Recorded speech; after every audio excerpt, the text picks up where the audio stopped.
Welcome to the Marshall Pruett Podcast, presented by Cooper Tires and our dear friends at the Justice Brothers. Have a catching up episode with Christian Fittipaldi. Gathered this here on a Wednesday at the Rolex 24, bit of a setup and final preparation day. This weekend marks Christian's final professional motor racing event, at least from a full-time capacity. As you hear him explain, could he show up somewhere and do a one-off here or there in the future? Very possible, but that's really not the direction he is thinking. So, wanted to sit down with Christian. I've always had a real affinity for him, knowing just a good human being to begin with, but also such an amazing race car driver. Really at the top of his game in many series over the years. Did some pretty cool stuff in Formula One with smaller teams. In kart and IndyCar, was also one of the big stars there. Spent time in NASCAR. It's really been a huge part of Grand Am, the Daytona prototype formula, now in IMSA with the DPI formula. A longtime member, super successful, championship winning guy with the Action Express team. So this really wasn't one of our My Racing Life and Career episodes where we wind the clock back and talk about all kinds of different things that has spanned his career. This is just meant to be a, hey pal, this is your final weekend.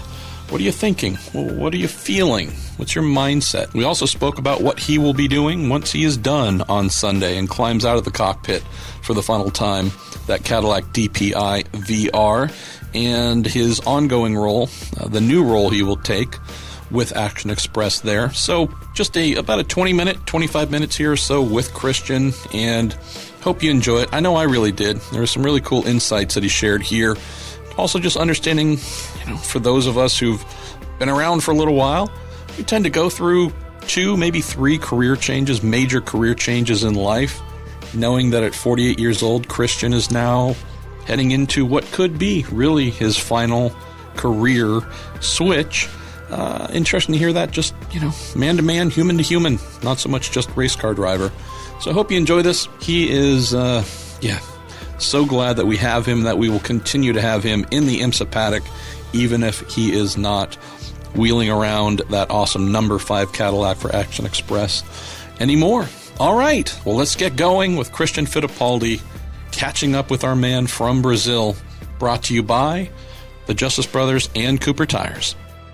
Christian Fittipaldi, crazy to think we are not too far away from at least your major professional farewell from the cockpit. Hope we might still see you in some other fun things in the future, but tell us how you arrived at this decision and decided to make the Rolex 24 a place that's been very special for you as that farewell event. Why do you ask me the questions, Marshall? You pretty much said it all. Well, thanks for coming. It's been great having you, Christian. Thank you very much. It was a pleasure to see you next year. Well, it was a combination of a bunch of different things. I don't know what, something beyond my control, something a lot bigger than me. When I got out of the car in Mosport, I said, that's it. I'm not going to do it anymore.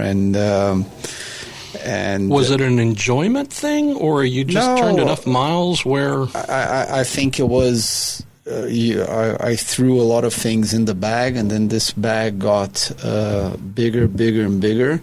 And basically, when I got out of the car in Mosport, after qualifying, something pretty much tipped it over. And then that was it. I think everything in life has a chapter, and right now I feel it's time for me to close this chapter and open a next one. And I'm not going to hide from anyone. I'm not going to lie to anyone. Having said that, if there's a one-off and the conditions are right, I see me racing. It's not that I'm never going to drive a race car again in my whole entire life, but as far as doing it on a consistent basis and probably driving a prototype, I'm probably never going to do it anymore. Coming out of that Most Sport qualifying session, was that something where the realization not only hit you, but it also was completely settled? Or is this something that took a while to kind of work through? I ask that because we were both much younger men when this journey started, right? You've been doing this your whole life, so for you, it's not just a decision of, I'm going to stop the full-time professional driving, but it's a significant lifestyle change, too, that couldn't have been, I don't know if that would have happened and clicked instantly as well. I think it's, as I mentioned, I go back to the bag, and it's a combination of a bunch of different things, but I love races, and I watch them on TV. I am a race fan, and last year, like, we're always learning in life, but last year I learned something different when I wasn't doing the full season. I was only doing the endurance races, and at all the other events, I was watching the cars out there on the track and trying to analyze why is the Acura better than the Cadillac, why is the Cadillac worse than the Ligier, or whatever symptoms I could visually see. And to be honest with you, there is a little bit of a challenge in that also, and I love the fact that I can help my team that way, and I can help people. That helped me a lot, especially throughout this last 7 year stint of my racing career. And I think this is the minimum that I can do for them. And as I mentioned, I love racing. I just don't feel like driving anymore, and that's it. Like I don't feel like, at least it happens to me, like I want to turn off on Thursday night, Friday night, and Saturday night when I go to bed. Yeah. Like that fell in the bag also. I don't want to really worry about or frying a little bit in bed, taking a little bit more time to sleep. And you know what? If I didn't go through that, if I could care less, just shrugged my shoulders, I probably shouldn't be doing this. So that's my way of devoting myself and trying to be serious to the sport and being serious to the company that hired me. And that's the way I've always been, and I don't feel that anymore. Then you go on the practical side of it. There's no doubt that the age is a factor. I'm not going to lie to you. There's no doubt that like when they send me to the simulator, I definitely don't have the same pace as like the kids. That was one of the fascinating things you mentioned a few weeks ago here at the Roar, and we'll get to the new role that you'll be stepping into full-time with the sporting director at Action Express. But you'd mentioned that about doing simulator time with the Cadillac DPI VR, and I thought it was so interesting to hear that for you, the younger drivers on the team, the Albuquerques, the Nasers, and so on, you said they were sometimes 2 or 3 seconds faster per lap on the simulator than you. And obviously we know that on track that's not the case, but you said their style of learning is different than how you learned to drive a race car, and that it connects differently with being able to use that simulator. Yes, and indeed, they drive only with their eyes. And I can't drive with my eyes. Like I'm more of an old-fashioned or old-style guy or old-style learning curve. And I like to feel the car. I like to feel the G-forces. And obviously, the simulator gets probably 20 to 30% of that job done. But it's nowhere close to what the car really feels. And the new generation, because these guys start driving simulators on video games ever since they were born, it's completely different. So it naturally happens to them, and to the point that I don't play video games. I don't like video games myself, and I have never driven simulators like on a video game. So that's one of the reasons. Now, the other thing I notice is that their operational window is bigger than my operational window. I think that when we're operating in the same window, I'm still very competitive.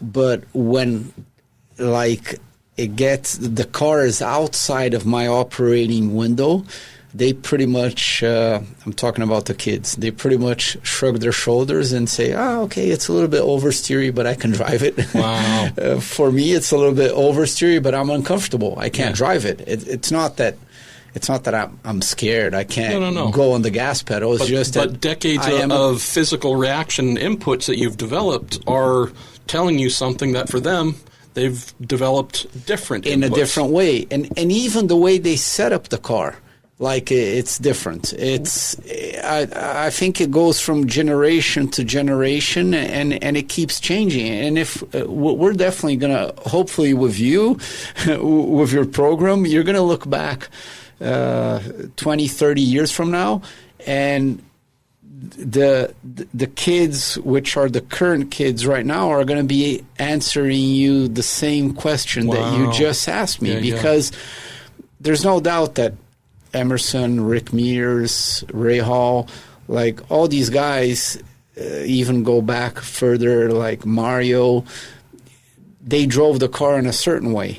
Then their time changed a little bit.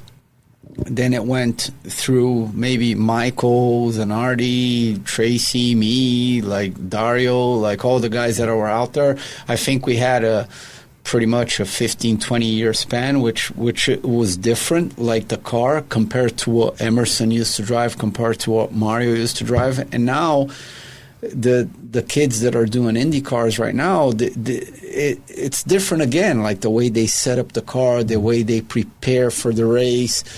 And it's something natural in life, and thank God that we have that. Imagine if we didn't have this evolution, then probably the sport would be boring, or I don't know what else to say. But I think it's a natural tendency, and I'm okay with it. And I've been doing this for 38 years of my life. Like, it's not that I started to race yesterday, and if you then again go back to the IndyCar days, like I'm probably one of the guys that still lasted. Like a lot of them like have already retired or are doing something else a long time ago. So as I mentioned before, like there's a bunch of different reasons. For me, I felt it was the time to close a chapter and open a next chapter in my life, and pretty much move on. Let's face it. I knew since the beginning, and everyone is like this, you're not going to be a race car driver for the rest of your life. Of course. Yes, and that's going to happen to everyone.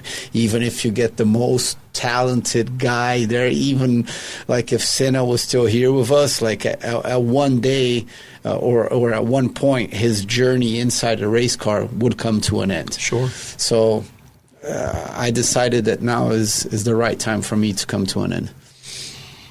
So tell us about this next chapter. And it's not brand new. I mean, you've already been in this kind of sporting director role, trying to apply a lifetime of knowledge and experience to help the Action Express team outside the cockpit.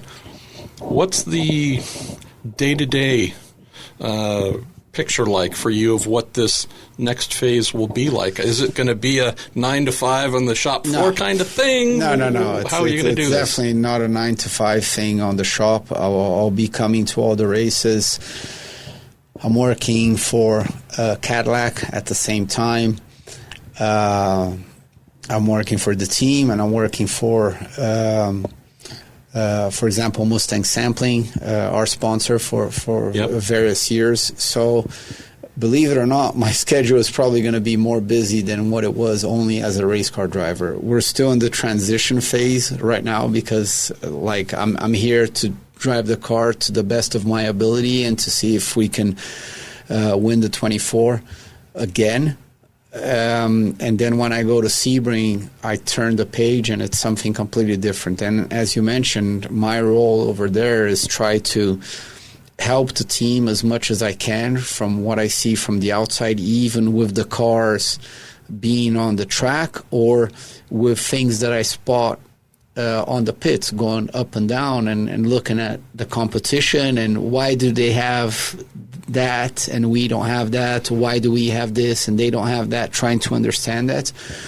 and pretty much help the drivers. And help the drivers not in the sense that I'm never going to teach them how to drive, or I'm going to teach them how to go fast. Like, they are all pros. They know exactly what you have to do. But I see it the same way as a tennis player has a coach. I mean, and you had mentors coming up, exactly, all the way, whether it's all the lower formula, F3000, F1, IndyCar. I mean, there's always someone.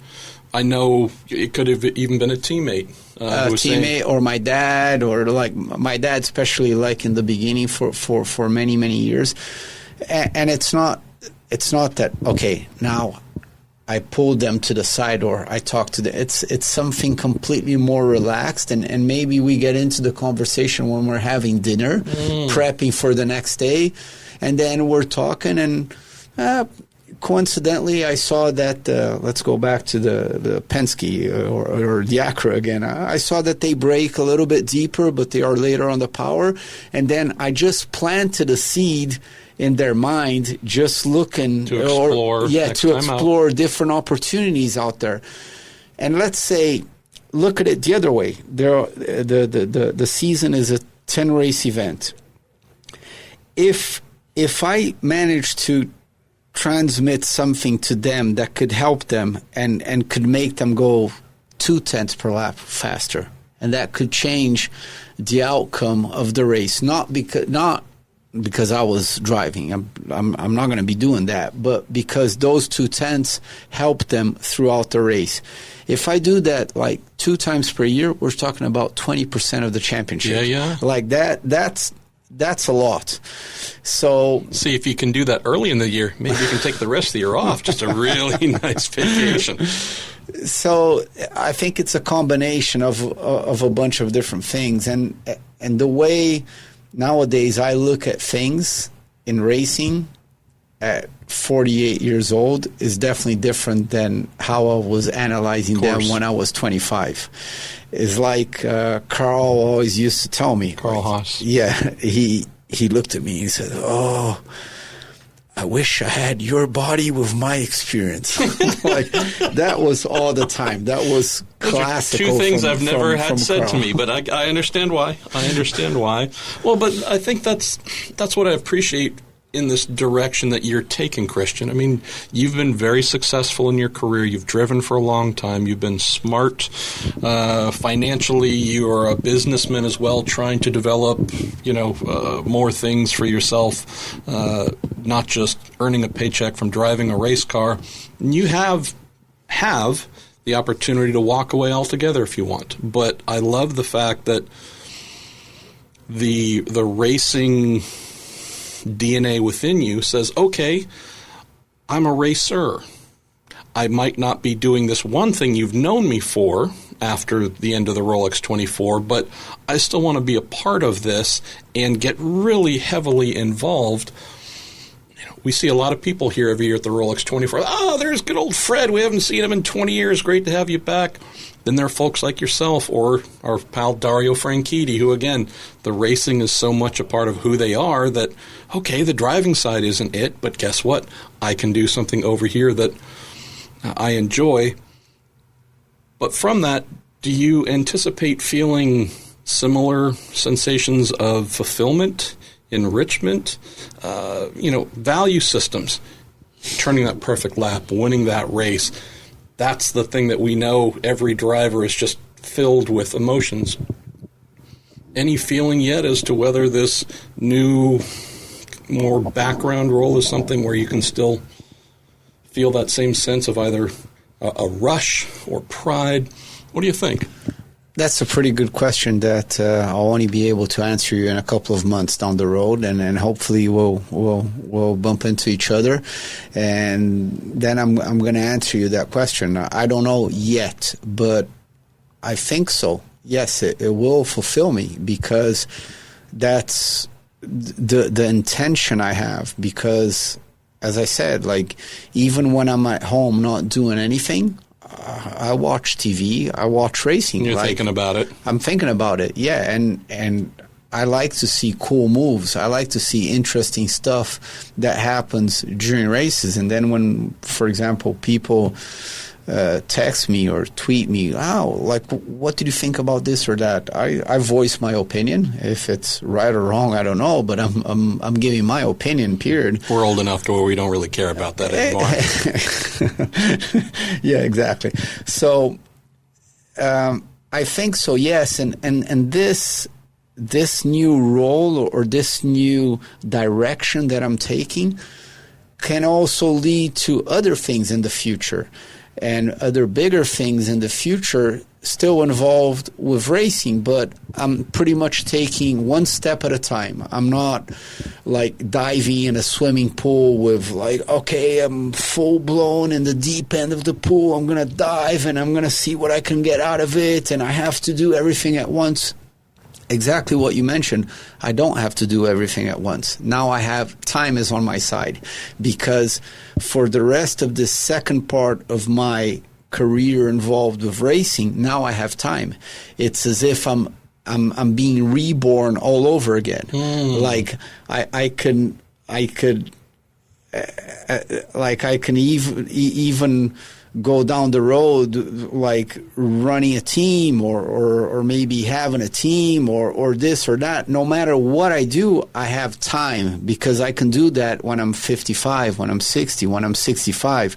I can't be driving when I'm 65. I can't be driving when I'm 60. Only Mario Andretti. He was the one exception. Well, but Mario is Mario. Like, there's only one Mario in the world. He's not even from this planet, yes. So that's fine. So the whole combination of that could lead to some other interesting things down the road, which I am completely open. I am looking. Like, I'm not going to say that, no, I'm not thinking, I'm not looking. But maybe my story is going to be written with purely only Action Express. Maybe another 5-10 years down the road. Like, you don't know what's going to happen to you like 1 year down. Like, I don't know. We think we do when we plan ourselves, but we're not sure. No one is sure.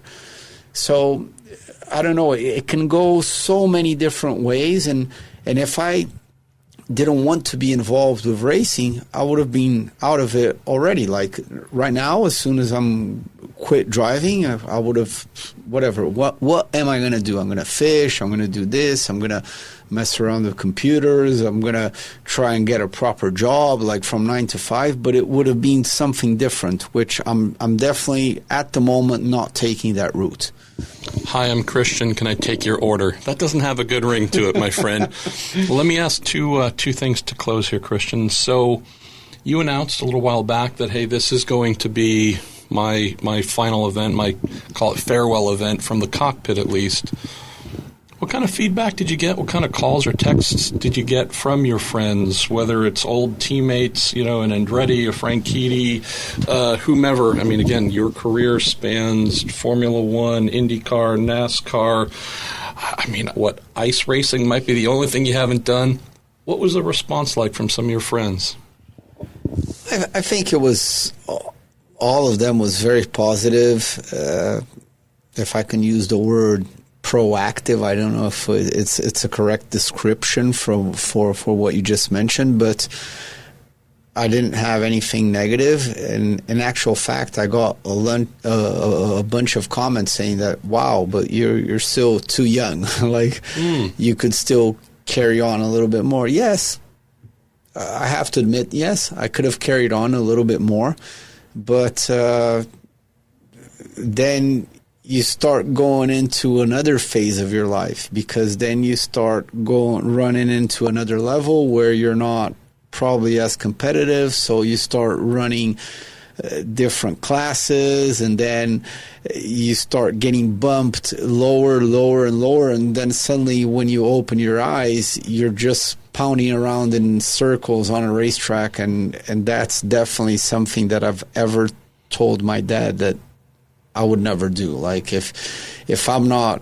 competitive to the level that I think I need to be competitive, then I'm not going to do it at all. But then, having said that, I'm not quitting because of that. I'm quitting because of a combination of a bunch of different things that were thrown in the bag and I have new opportunities ahead of me, and I decided that now is the time, because maybe these opportunities are not going to be open to me 2-3 years down the road. So it's a mix of a lot of different things, and that was it pretty much. Let's close on this. You and our pal, Mr. Barbosa, Joao Barbosa, this new kid that's come along as well, Felipe Albuquerque. This has been a special combination, not just on talent, but personality. I mean, this is when you mentioned 5, 10, however many years, folks look back on this era, that number 5 Action Express car and that driving combo is going to be regarded as a very special one.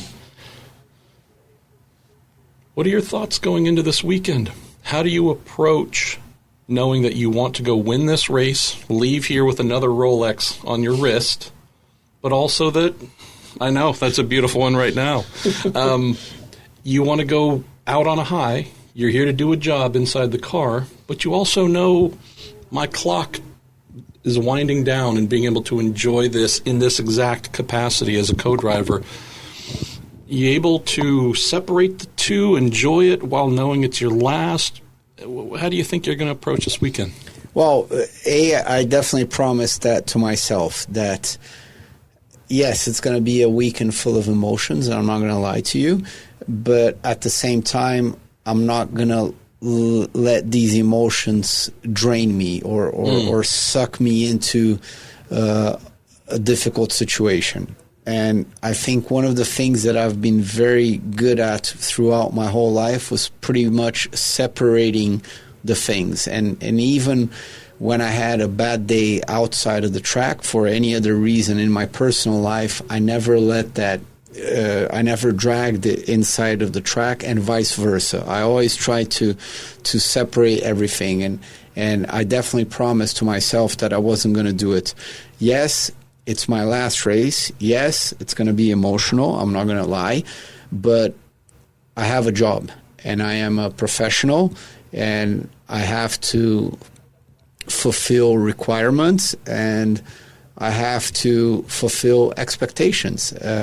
Action Express expects to win, and they expect me also to get my part of the job done. And this is why they hired me, and this is why I'm here for. So we're going to try our very best to win, Joao and I, to win Daytona for a 4th time, Philippe to win it for a 2nd time on a overall basis, and I know competition is going to be very, very high, and it's going to be tough out there. Like this year, probably more than any other year. Like we don't have a lot of cars. We have, in our class, we have, I think, 11 or 12 cars, but we have, in my opinion, 7 to 8 cars that could realistically win the race, and it wouldn't be, wow, that guy won the race. No, it would be normal. Those guys did an excellent job. They beat the others, and they won the race, period. That's it. It wasn't that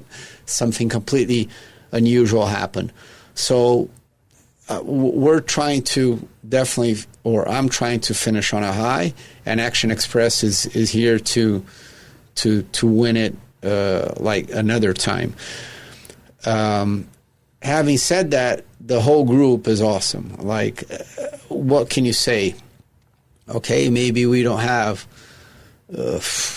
maybe I can call it the superstar lineup. Maybe we don't have Jordan Taylor Instagramming and tweeting. All like, no. With all due respect, he does an awesome job. Like on his stuff, but no, you guys. You guys are the blue collar, go out, put in the work, get the job done, guys, and there's nothing wrong with that. You don't have to be social media stars. Yeah, but this was my motto since the beginning of my racing career. For some reason, the same way Gary Nelson has his motto about keep the wheels turning and expect to win. Mine was deliver. It doesn't matter how you get there, but make sure that you deliver. And this is what we're here for. We're here to try and deliver. And there must be a reason why, since the new IMSA era, which started in 2014, of the 10 championships that were on the table up to the end of last year, Action Express won 9 of them. So it's not that we won one or two, because then you can say, oh, those guys got lucky, or those guys did this, or the other cars broke down. I don't think it's the case. Like, we won 9 championships out of 10 for a reason. We must be doing something right. And it's a lot more simple than what people think it is. Brother, I'm really happy for you. And as we find time throughout this season, let's sit down again and not talk about new roles or retiring from the cockpit, but just talk about your life and career. You've done so much that's fascinating. I know a lot of folks would love to hear about doing aerial 360s and F1 cars, doing awesome things at Surfers Paradise, you name it. In an IndyCar, you've done so much, brother, so hopefully we can find some more time to tell some of those tales. No, absolutely, Marshall. Thank you very much. It was a pleasure for me to be here. I'm definitely looking forward to this race, and it's going to be hard. Competition is going to be tough, and even though it's my last race, I'm probably going to learn some new things during the race. No, it's serious, because we're learning all the time, and maybe if I learn something in the beginning of the stint, I can still put it in practice towards the end of the stint, or put it in practice on my next stint that I drive the car. So it's going to be fun. It's going to be fun, and we'll see what we can get out of it.